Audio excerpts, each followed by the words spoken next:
ಮಂಜನವರು ಯಾವ ರೀತಿ ನಿಮಗೆ ಧೈರ್ಯ ತುಂಬಿದ್ರು, ಸಹಕಾರ ನೀಡಿದ್ರು, ಅದೇ ರೀತಿ ಅವರಿಗೆ ನಾವು ಅವ್ರು ಏನ್ ಹೇಳ್ತಾರೋ ಅವರ ಮಾರ್ಗದರ್ಶನದಲ್ಲಿ ನಮ್ಮ ಎಲ್ಲಾ ಮುಖಂಡರ ಮಾರ್ಗದರ್ಶನದಲ್ಲಿ ಪಕ್ಷವನ್ನು ಬಲವರ್ಸೋದಾಗಿ ಘೋಷಿಸ್ತಾ ಇದ್ದೀನಿ. ಅಂತಾರಾಷ್ಟ್ರೀಯ ಮಹಿಳಾ ದಿನಾಚರಣೆಯ ಶುಭಾಶಯಗಳು ಮತ್ತು ಶಿವರಾತ್ರಿ ಹಬ್ಬದ ಶುಭಾಶಯಗಳನ್ನು ನಿಮಗೆ ನಮ್ಮ ಫ್ಯಾಮಿಲಿ ಮುಖಾಂತರ ಮತ್ತು ನಮ್ಮ ಕಾಂಗ್ರೆಸ್ ಆಫೀಸ್ ಮುಖಾಂತರ ತಿಳಿಸ್ತಾ ಇದ್ದೇನೆ. ವೇದಿಕೆ ಮೇಲೆ ಎಲ್ಲರ ಹೆಸರು ಹೇಳಕ್ಕಾಗಲ್ಲ, ಕ್ಷಮಿಸಬೇಕು. ಆಮೇಲೆ ಇವತ್ತು ಶುಕ್ರವಾರ ಆಗಿರೋದ್ರಿಂದ ಕಾರ್ಯಕ್ರಮವನ್ನು ಬೇಗ ಮುಕ್ತಾಯಗೊಳಿಸಬೇಕು, ಶಾರ್ಟಲ್ಲಿ ಮುಗಿಸ್ಬೇಕು ಅಂತ ಹೇಳಿದ್ದಾರೆ. ಅದಕ್ಕೋಸ್ಕರ ದಯವಿಟ್ಟು ನಮ್ಗೆ ಕ್ಷಮಿಸಬೇಕಾಗತ್ತೆ. ವೇದಿಕೆ ಮೇಲಿರುವ ಎಲ್ಲ ಗಣ್ಯರೇ, ಏರಿಕೆ ಮುಂಭಾಗದಲ್ಲಿರುವಂತ ಕೇಂದ್ರ ಬಿಡುವಂತ ಎಲ್ಲ ತಾಯಂದಿರೇ, ನನ್ನ ಸಹೋದರಿಯರೇ, ನಮ್ಮ ಮಿತ್ರ ಪತ್ರಿಕಾ ಮಿತ್ರರೇ, ಈ ದಿನ ನಾವು 3 ದಿನಗಳ ಹಬ್ಬ ಮಾಡ್ಬೇಕಂತ ಯೋಚನೆ ಮಾಡಿದ್ದೇವೆ. ಅಂದ್ರೆ ಕ್ರೀಡೆ, ಮನೋರಂಜನೆ ಕಾರ್ಯಕ್ರಮ ಮತ್ತು ಇತರೆ ಕಾರ್ಯಕ್ರಮಗಳನ್ನ ಎಲ್ಲ ಸೇರಿ ಮಾಡಬೇಕಂತ ಆಲೋಚನೆ ಮಾಡಿದ್ವು. ನಾವು ಕಾರ್ಯಕ್ರಮವನ್ನು ಆಯೋಜಿಸಿಕೊಂಡು ನಮ್ಮ ತಂದೆಗೆ ಸಮನಾದಂತ ನೀಲಕಂಠನವರ ಮನೆಯಲ್ಲಿ ಒಂದು ಆಸ್ಪತ್ರೆಯಲ್ಲಿ ಪ್ರಾಬ್ಲಮ್ ಆಗಿತ್ತು. ನಮ್ಮ ಪ್ರಜ್ವಲ್ ಗೌಡ ಅವರು ಅಕಾಲಿಕ ಮರಣ ಹೊಂದಿದರು, ನಿಮಗೆಲ್ಲ ತಿಳಿದಿರುತ್ತೆ. ಅದರಿಂದ ನಾನು ಪ್ರೋಗ್ರಾಮ್ ಆಯೋಜಿಸಕ ಆಗಲಿಲ್ಲ. ನಾನು ಈ ಪ್ರೋಗ್ರಾಮ್ ಆಯೋಜಿಸಬೇಕಂತೆ ನನ್ನ ಮನಸ್ಸು ಬರಲಿಲ್ಲ ಹೇಳಕ್ಕೆ. ಆದ್ರೆ ಒಂದು ದಿನ ನಾನು ಮಂಜನವ್ರನ್ನ ಕೇಳಿದೆ, ನಾನು ನೀಲಕಂಠನವ್ರನ್ನ ಈ ತರ ಪ್ರೋಗ್ರಾಮ್ ಮಾಡ್ಬೇಕಂತ ಅನ್ಕೊಂಡಿದ್ದೀನಿ, ಬಟ್ ಮಾತಾಡ್ಬೋದ ಅಂತ ಕೇಳಿದಾಗ, ಮಾತಾಡಿ ಇನ್ನೇನು ಮಾಡೋಕ್ಕಾಗತ್ತೆ, ವಿಧಿ ಇಲ್ಲ ಮಾತಾಡಿ ಅಂತಂದಾಗ ನಾನು ಮಾತಾಡಿದೆ. ಆ ಪ್ರಜ್ವಲ್ ಕೂಡ ಅವ್ರಿಗೆ ಆತ್ಮಶಾಂತಿ ಕೂಡ ಶಾಂತಿ ಸಿಗಲಿ ಅಂತ, ಅವ್ರ ಕುಟುಂಬಕ್ಕೆ ಕೂಡ ಭಗವಂತ ಶಕ್ತಿ ಕೊಡಲಿ ಅಂತ ಈ ಸಂದರ್ಭದಲ್ಲಿ ನಾನು ತಿಳಿಸ್ತೀನಿ. ಮುಂದಿನ ವರ್ಷದಿಂದ ಈ ಕಾರ್ಯಕ್ರಮವನ್ನು 3 ದಿನಗಳ ಕಾಲ ಎಲ್ಲ ಮನೋರಂಜನೆ, ಕ್ರೀಡೆ ಮತ್ತು ಎಲ್ಲ ಮಾಡಿ ಲಾಸ್ಟ್ ದಿವಸ ದಿನಾಚರಣೆಯನ್ನು ಹಮ್ಮಿಕೊಳ್ಳಲಾಗುತ್ತದೆ ಅಂತ ಈ ಸಂದರ್ಭದಲ್ಲಿ ನಾನು ಹೇಳ್ತಾ ಇದ್ದೀನಿ. ಹಾಗೆ ಮಹಿಳೆಯರ ಸಬಲೀಕರಣಕ್ಕಾಗಿ ನಮ್ಮ ಕಾಂಗ್ರೆಸ್ ಪಕ್ಷ 5 ಗ್ಯಾರಂಟಿಗಳನ್ನು ಈಗ ಕೊಟ್ಟಿದೆ, ಗೊತ್ತಿದೆ ನಿಮಗೆ.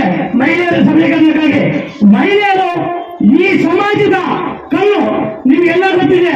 ಮಹಿಳೆಯರ ಶಕ್ತಿ ಇದ್ರೆ ಏನು ಮಾಡೋಕ್ಕಾಗಲ್ಲ. ಒಂದೇ ಒಂದು ಹೇಳ್ತೀನಿ, ನಾನು ಈ ಮುಂಭಾಗದಲ್ಲಿ ನಾನು ರಾಜಕೀಯ ಮಾಡಬೇಕಾದ್ರೆ ನಮ್ಮ ಶ್ರೀಮತಿಯವರ ಸಪೋರ್ಟ್ ಕೂಡ ಇರಬೇಕು, ಇಲ್ಲ ಅಂದ್ರೆ ನಾನು ಬಂದು ರಾಜಕೀಯ ಮಾಡೋಕ್ಕಾಗಲ್ಲ. ಹಾಗೆ ನಿಮ್ಮ ಮನೆಗಳಲ್ಲಿ ನೀವು ಕೂಡ ಏನೇ ಮಾಡಬೇಕಾದ್ರು ಹೆಣ್ಣು ಮಕ್ಕಳ ಎಲ್ಲ ಸಪೋರ್ಟ್ ಇರಬೇಕು.